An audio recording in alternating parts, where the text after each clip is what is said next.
Welcome to our Hong Kong Brief program. I'm your host Jenny. Today, we're diving into the deep freeze of Hong Kong's commercial property market. Unlike past crises, this downturn isn't bouncing back anytime soon, thanks to a mix of supply gluts, changing work habits, and geopolitical tensions.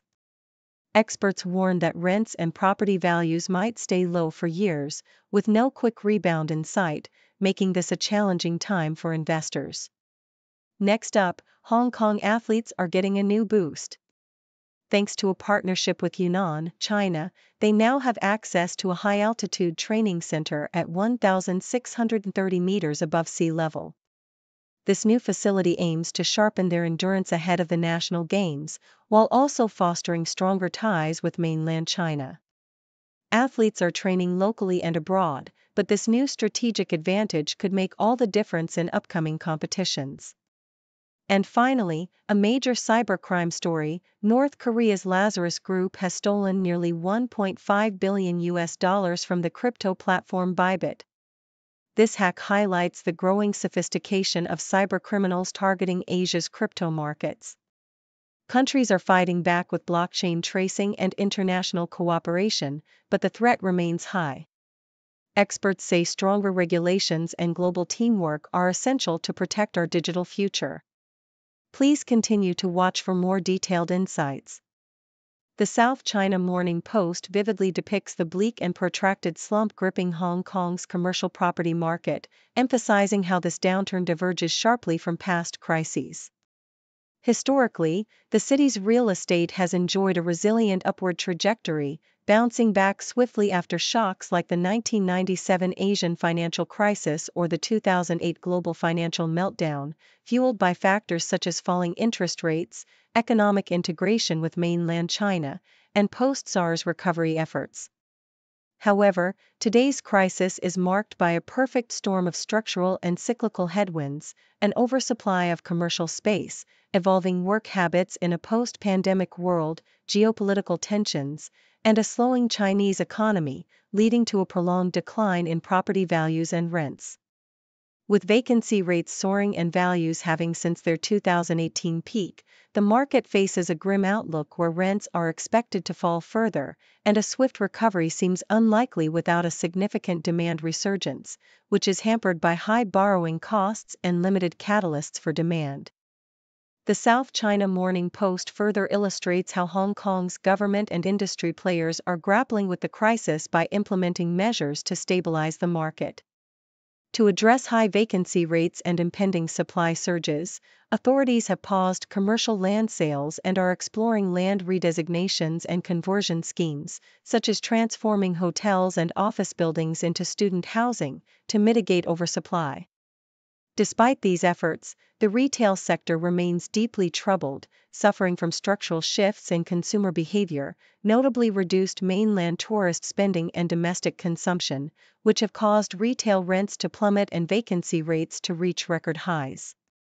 Landlords are compelled to lower rents and accept tenants with more modest budgets, while over-leveraged investors face mounting losses and banks grow more cautious in extending new loans, creating a no-man's land of uncertain asset valuation and limited liquidity.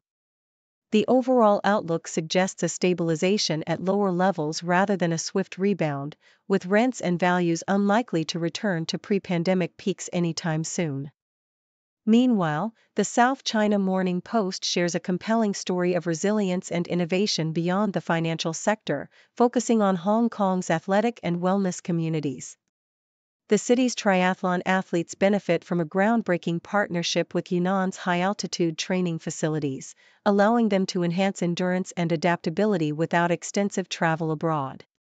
This collaboration exemplifies how regional cooperation can bolster athletic performance and foster cultural exchanges, crucial for Hong Kong's preparations for major events like the National Games. Simultaneously, the article highlights a transformative personal journey of Manoj Dias, a former finance worker who escaped burnout through meditation, yoga, and mindfulness practices rooted in Buddhist philosophy. His story underscores the importance of mental health awareness and emotional expression, especially among men of color, illustrating how ancient wisdom and modern practices can help individuals navigate stress, grief, and life's impermanence.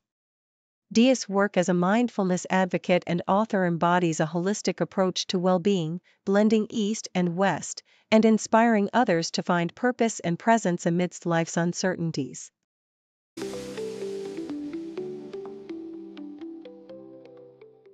South China Morning Post introduces Julia Butters, a prodigious 16-year-old actress whose Hollywood journey is nothing short of extraordinary. From her debut in the crime drama Criminal Minds to her breakout role in Quentin Tarantino's Once Upon a Time in Hollywood, where she charmed audiences and even made headlines for sneaking a turkey sandwich into her designer bag, Butters has already rubbed shoulders with industry giants like Spielberg, Tarantino, and Michael Bay. Her talent shone brightest when Spielberg personally called her on her 12th birthday to offer her a role in The Fabelmans, a semi-autobiographical film inspired by his sister, a testament to her rising star power. Beyond acting, Butters nurtures a passion for filmmaking and drawing, often designing her own costumes and scripts, and even helping craft her debut Oscars dress, showcasing her artistic versatility and ambition to direct someday. The South China Morning Post also highlights Gemma Chan, a British actress celebrated for her roles in Marvel films and Crazy Rich Asians, who has recently become Cartier's newest ambassador. During the launch of Cartier's high jewelry collection, en Equilibre, Chan dazzled in a show-stopping look featuring a bolio ring adorned with rubelites, emeralds, onyx, and diamonds.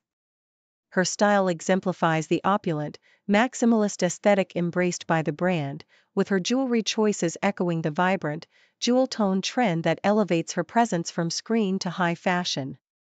Chan's partnership with Cartier underscores her status as a style icon, blending classic elegance with a bold, contemporary flair, inspiring fans to emulate her luxurious, colorful accessorizing.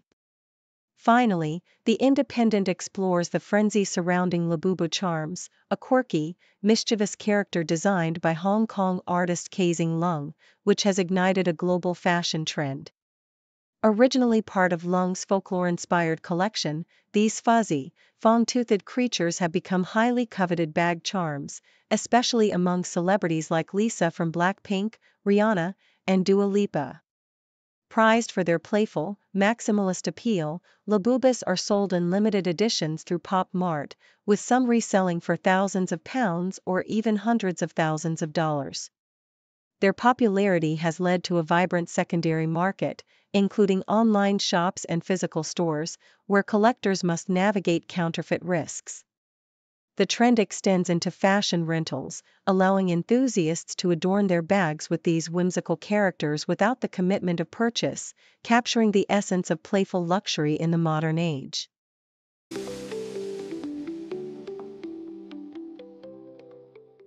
The South China Morning Post vividly captures the profound challenges faced by new parents in Hong Kong, illustrating how cultural heritage, societal perceptions, and personal identity intertwine in the naming process of a child. The author recounts her meticulous journey of choosing her daughter's Chinese and English names, emphasizing the significance of cultural roots and the societal biases that influence perceptions of identity. Despite Hong Kong's cosmopolitan veneer as Asia's world city, the narrative reveals how racial and appearance-based biases persist, shaping how others perceive her daughter's nationality and belonging.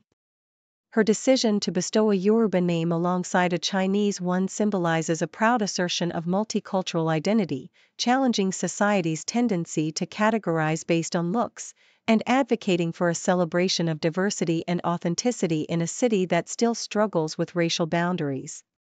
The South China Morning Post also delves into the alarming scope of North Korea's cyber operations, exposing Asia's vulnerabilities in the digital age through the staggering theft of nearly $1.5 billion in digital assets from the Bybit hack. This cyber assault marks a significant escalation in North Korea's cyber warfare, with sophisticated techniques and state involvement, notably linked to the Lazarus Group, fueling concerns about the regime's use of stolen funds to finance weapons programs and destabilize global security. The report highlights how cybercrime has become a lucrative and expanding industry across Southeast Asia, with countries like Cambodia, Myanmar, and Laos transforming into hubs for illicit digital transactions amid weak rule of law and economic desperation. The rise of wrench attacks involving violence and kidnapping underscores the escalating danger, with high-profile thefts and physical threats illustrating the increasingly brazen tactics of these cybercriminal networks. As cryptocurrencies soar in value, so does the incentive for attackers, prompting calls for stronger cybersecurity measures, regional cooperation, and international efforts to combat the evolving menace of state-sponsored cybercrime. The South China Morning Post further discusses Hong Kong's urgent need for targeted legislation to regulate AI-generated deepfake pornography, emphasizing the legal gaps that leave victims vulnerable. Senior counsel José Antonio Morales advocates for a swift legislative response, warning against misapplying existing laws designed for other misdeeds, which could lead to protracted litigation and ineffective protection. He underscores the importance of a specialized law that directly addresses the malicious creation and distribution of AI deepfake images, citing models from jurisdictions like Singapore. Additionally, the article touches on broader social issues, including the government's slow progress in enacting laws for LGBTQ rights, specifically the recognition of same-sex relationships following a court order. Morales urges respect for judicial mandates and calls for comprehensive solutions that uphold constitutional obligations, stressing that societal progress hinges on legal reforms and societal acceptance of diversity and human rights.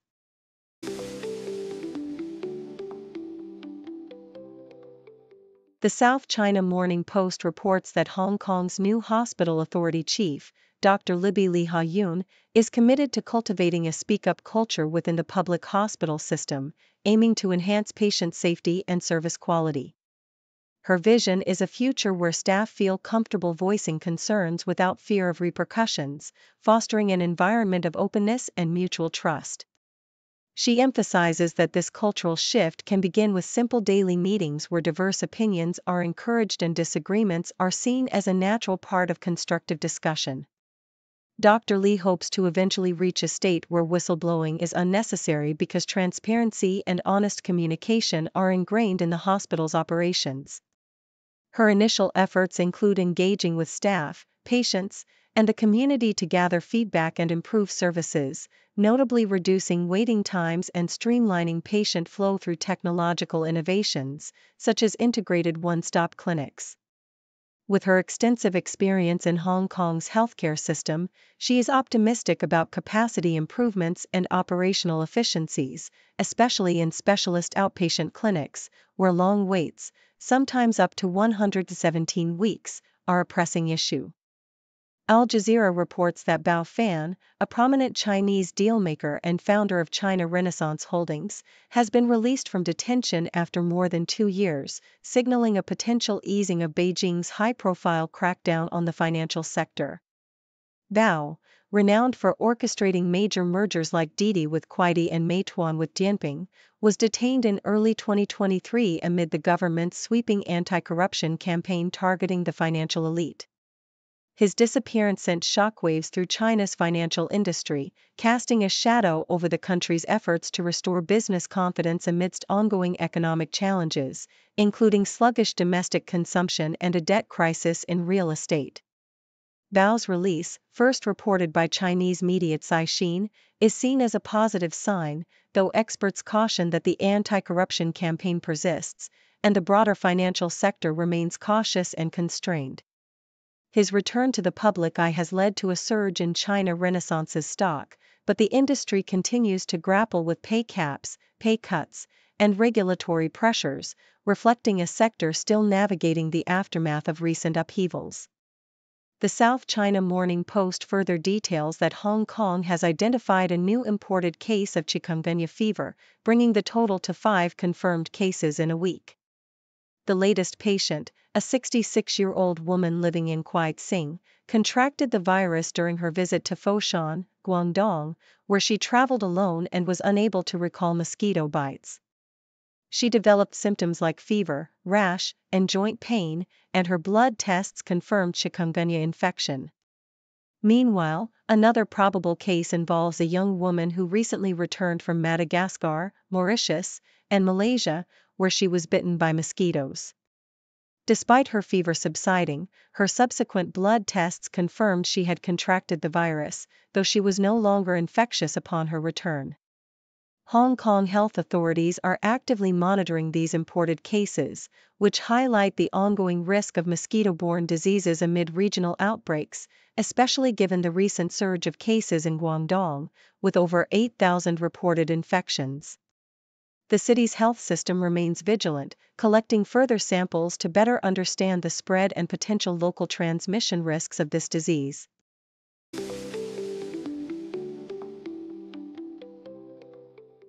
Thank you for tuning in.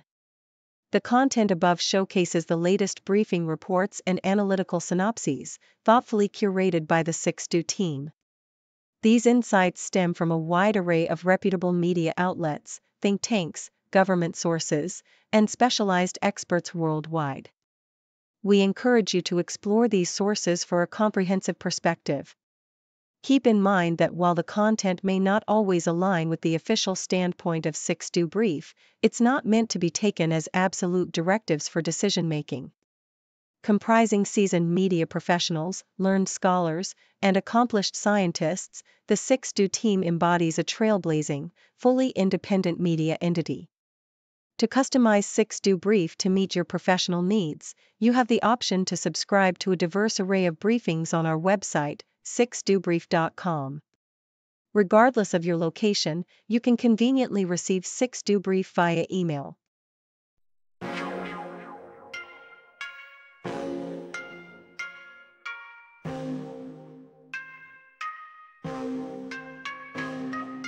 News breaks, buzz the ground, stories spin, walls come down, voices merge in the sound, faces mix in the crowd.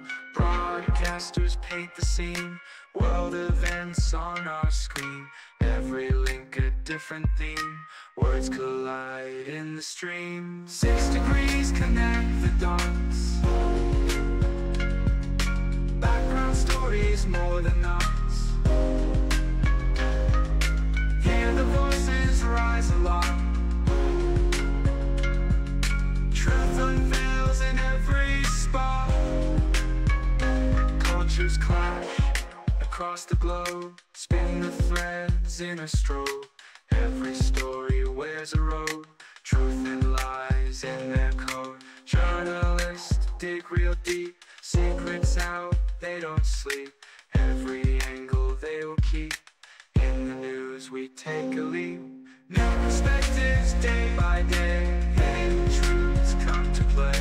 In the background shades of gray, every story finds its way.